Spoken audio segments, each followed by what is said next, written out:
days to go bago ang grandest industry event of the year na GMA Gala 2024. Pero mga kapuso, alam niyo bang pwede kayong makatanggap ng exclusive invitation? Alamin kung paano sa chika ni Nelson Canlas.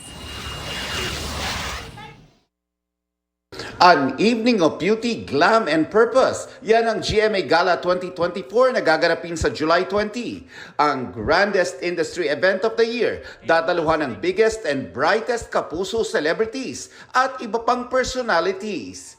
Hindi biro ang pagmamount ng malaking event na ito na ipinakita sa Beyond the Carpet, Road to GMA Gala 2024 documentary ng Sparkle. We want to celebrate Philippine Pride this year also, especially since we have this very big upcoming drama, Pulang Araw.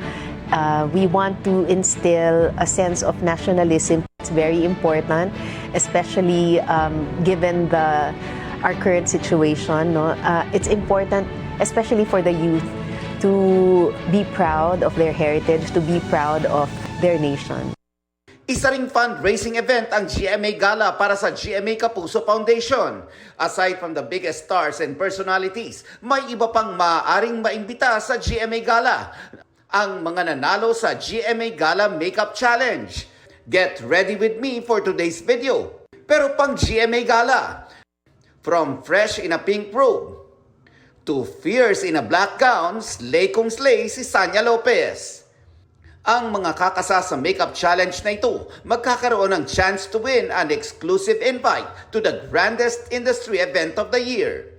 To enter, follow at Sparkle GMA Artist Center on TikTok at i-upload ang Gala Ready look and tag Sparkle with the official hashtag GMA Gala 2024.